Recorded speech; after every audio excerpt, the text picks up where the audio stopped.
मला माहित नाही कारण त्या कालच्या आपणच दिलेल्या न्यूजवरनं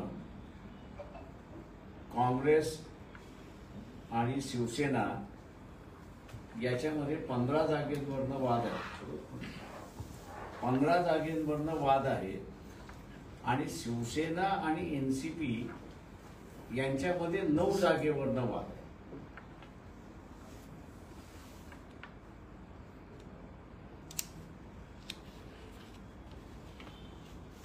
आता यांचं हे रिझॉल्व 7 तारखेपर्यंत होणार असेल ते स्वागत आली असावी त्या ठिकाणी.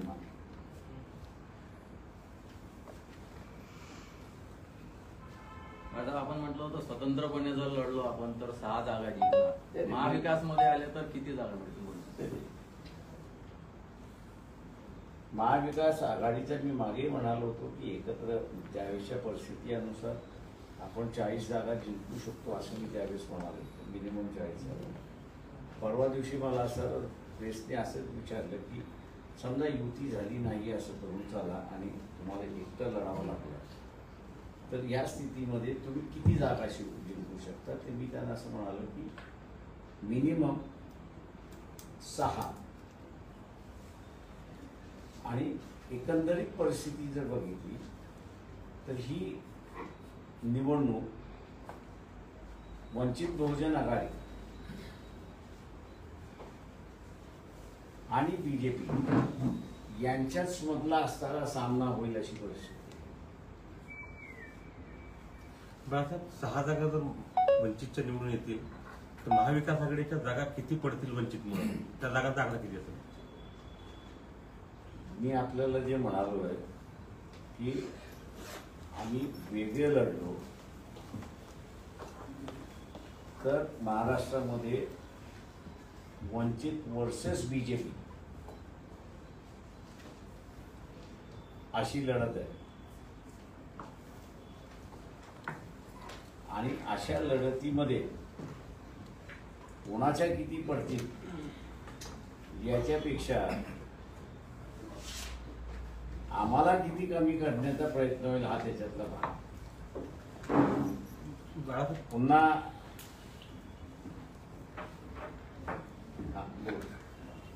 तुम्ही म्हणता की तुमची लढत भाजपसोबत होईल म्हणजे महाविकास आघाडीची महाराष्ट्रात ताकद नाही असा याचा अर्थ समजायचा. एक लक्षात आपण ठेवलं पाहिजे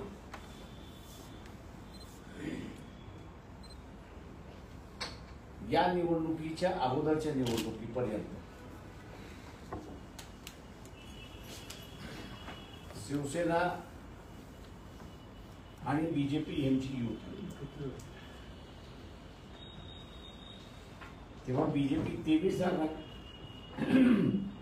जागांवरती लढत होती आणि उरलेल्या जागांवरती गेले 20 वर्ष ते लढलेले नाही.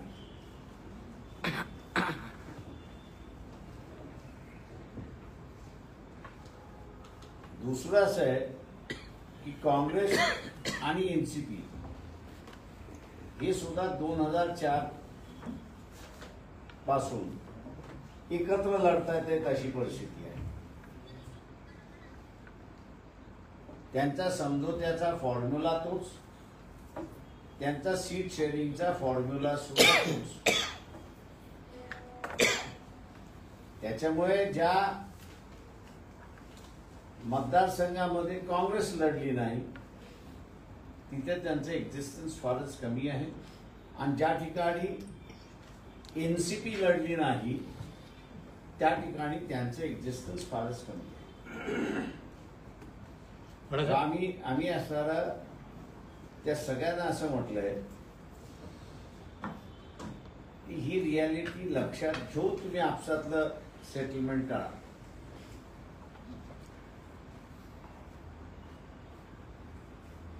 बाळासाहेब एकंदरीत परिस्थिती पाहता असं वाटते का की तुमचं त्यांच्याशी जमेल असं?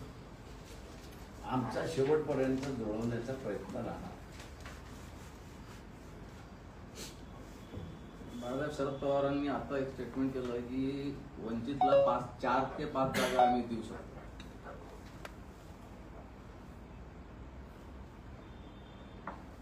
अजून आम्हाला कळवण्यात आलेलं नाही.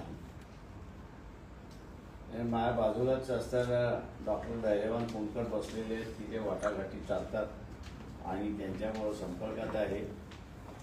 या पत्रकार परिषदेला येण्याच्या अगोदरच मी असं विचारलं होतं तिकडनं काही निरोप आलेला आहे का, त्यांनी असं म्हटलंय मला काहीही निरोप आलेला नाही.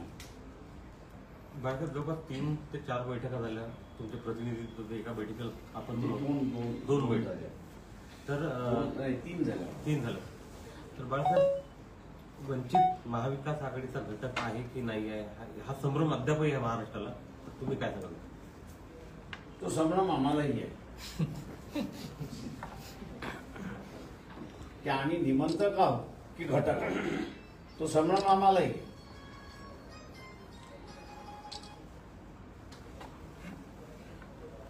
सेक्युलर मताचा वाढायचा अजूनही विश्वास बसत नाही, ही गोष्ट महत्वाची आहे. सेक्युलर वोटर विश्वास बसत नाही जोपर्यंत तुम्ही. मी म्हणूनच म्हणालो की सेक्युलर मतदाराला विश्वासासाठी घेण्यासाठी मला जे पाऊल सुचलं ते आम्ही सांगितलं. याच्यापेक्षा दुसरं पाऊल असू शकतं. बरोबर आहे. बाळासाहेब अकोल्यात प्रकाश आंबेडकर आहे, नंतर प्राध्यापक राजेंद्र साळुंखे वर्धा आणि चंद्रहार पाटील सांगली असे 3 उमेदवार फायनल झाले असतील असं बोललं जाते. त्याचे संकेत स्पष्टपणे तुमच्या पक्षाने दिले, तुमची उमेदवार तुम्ही स्वतः जाहीर केली. ते माझी तर उमेदवारी मी जाहीर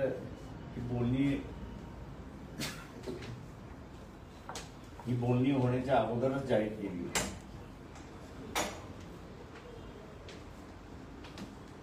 आपण वर्ध्याचं जर म्हणत असाल तर मी ती सगळी क्लिप्स ऐकलेली आहे. म्हणजे काही त्यांनी वक्तव्य केलेलं आहे. त्यांनी असं म्हटलं की आम्ही आमच्या अध्यक्षाला लिहिलेलं पत्र आहे आणि त्या अध्यक्षाच्या पत्रामध्ये आम्ही उमेदवाराचं नाव सुचवलेलं आहे आणि त्या बैठकीमध्ये आग्रह धरा की वर्धा आपल्याला मिळालं पाहिजे. हा त्या पत्राचा आशय आहे. दुर्दैवाने त्या आशयाचं असं धरलं जाते की आम्ही म्हणजे वर्धा डिस्ट्रिक्टनी कॅन्डिडेट घोषित केलेला आहे. जी काही आमच्या कार्य करण्याची जी पद्धत आहे त्या ह्याच्यामध्ये जिल्हा कमिटीला उमेदवार डिसाईड करणं किंवा डिक्लेअर करणं हा दोन्ही अधिकार आहे. डिसाईड आणि डिक्लेअर हे एकतर पक्षाचे अध्यक्ष ती करतात किंवा त्यांनी नॉमिनेट केलेली कमिटी आहे ती करते. ही जे डिसाइडेड ते डिसाइडेड आहे म्हणजे पक्षाला तिथल्या लोकल बॉडी पक्षाने डिसाईडच केलेलं नाहीये. त्यांनी पक्षाध्यक्षांना लिहिलेलं पत्र आहे की आमची बैठक झाली, आमच्या बैठकीमध्ये अमुक अमुक उमेदवार आहे, हे योग्य आहे, आपल्या पक्षाच्या वतीने ते लढणार, पक्षाचे सभासद आहेत आणि यांच्यासाठी वाटाघाटीमध्ये आग्रह धरा असं ते आशयाचं पत्र आहे. बरं, चंद्रहार पाटलांच्या संदर्भात काय? आम्ही 8 तारखेला आमची भूमिका त्याबद्दल क्लिअर करणार. सध्याच्या परिस्थितीत किती जागा आता डिक्लेअर झालेल्या आहेत वंचित? कोणाच्या? 0. मी एक बाळासाहेब महाविकास आघाडी सोबत जर जमलं नाही तर किती ठिकाणी आपण म्हणजे वंचित बहुजन करून लढणार राज्यात? कमिटी बसून डिसाईड करू पुढचं ऍक्शन. बाळासाहेब देशभरात आणि प्रामुख्याने महाराष्ट्राचा विचार केला तर नरेंद्र मोदींच्या विरोधात रोखठोक भूमिका जी आहे ते आपण घेत आहात. त्यांनी काल त्यांची उमेदवारी जाहीर झाली वाराणसीमध्ये. नरेंद्र मोदी वर्सेस प्रकाश आंबेडकर हा सामना पाहायला मिळू शकतो का थेट? मी आपला अकोल्यातच लढणार. त्यांनी अकोल्यात येऊन लढावं माझं म्हणलं मग आम्ही सामने बोलला. बाळासाहेब राजकीय पक्ष जे आहेत ते ईव्हीएमच्या संदर्भात संभ्रम आहेत आताही, परंतु बॅलेट पेपरचा आग्रह धरत नाही आहे आणि नरेंद्र मोदी म्हणतात की अबकी बार 400 पार. तर कशाच्या आधारावर? 7 तारखेला ईव्हीएमच्या संदर्भातलं एक डेमॉन्स्ट्रेशन होणार आहे असं मी ऐकतोय मुंबईमध्ये. ते होईपर्यंत मी जरा थांबणार आहे आणि त्याच्यानंतर मग मी आमची भूमिका आम्ही सगळं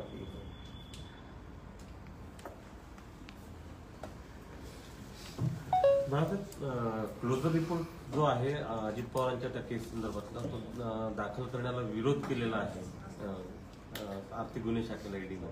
तर त्यांच्यावरती टांगती तलवार अद्याप कायम आहे असं तुम्हाला वाटतं का? नाही, माझं म्हणणं असं आहे की घोटाळा झालेला आहे हा बरोबर आहे. अधिकारी त्याच्यामधले जे आहेत तेही पुढे आलेले आहेत. तिथे असताना एवढंच फक्त मी नमूद करेन या अधिकाऱ्याच्या दृष्टिकोनातून सत्ता बदल होता कामा नये. पण सत्ता बदल झाला प्रॉपर ड्युटी न करण्यासाठी त्यांना जी काही कायद्याची सजा आहे त्याला आग्रह आमचा पक्ष धरणार. त्याच्यामुळे मी सगळ्या अधिकाऱ्यांना म्हणतो एक तर तुम्ही इन्क्वायरी करू नका, करणार असाल तर खऱ्याने करा. उगीच कुणीतरी सांगताय कुणीतरी हे करताय नाही. सुप्रीम कोर्टाने एका मॅटरमध्ये व्हेरी क्लिअर कट एक जजमेंट दिलेला आहे. तुमच्यावर प्रेशर येत असेल तर तुम्ही तिथे नोटिंग करा. We are there to protect. संविधानाने तुम्हाला असायला प्रोटेक्ट केलेलं आहे हे बरोबर आहे. पण कोर्टही आश्वासन देते की आम्ही तुम्हाला प्रोटेक्ट करायला तिथे बसलेलो आहोत. हे दोन आश्वासन असल्यानंतर अधिकारी जर त्याच्या ड्युटीची लॉयल नसतील he will have to pay the penalty. हे कुठेतरी इंट्रोड्यूस केलं पाहिजे. आणि म्हणून म्हणतो त्या अधिकाऱ्याने आमची सत्ता येऊ नये एवढं फक्त बघा.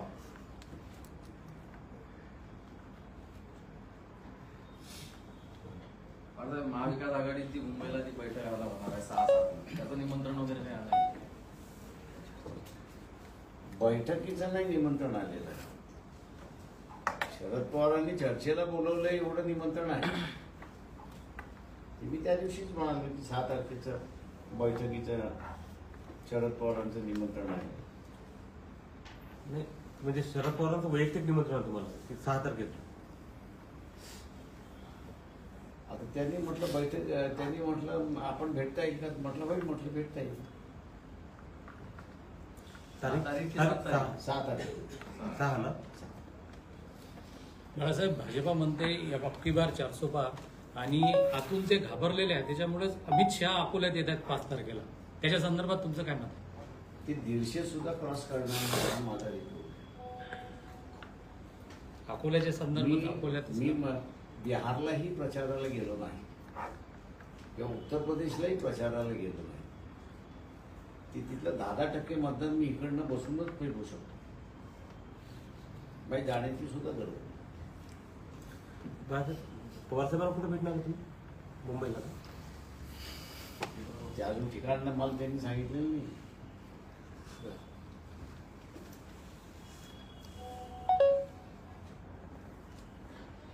पण मुंबई सोडूनच असेल असं मला वाटते. मोदी बागेत तर मी नेहमीच जात असतो. उद्धव ठाकरेंसोबतची भेट कायम आहे का? 2 मेवण्या राहतात तिथे. एक नाही 2. त्याच्यामुळे जाता आता हाय बाय चाललेलंच असतं आमचं. अच्छा.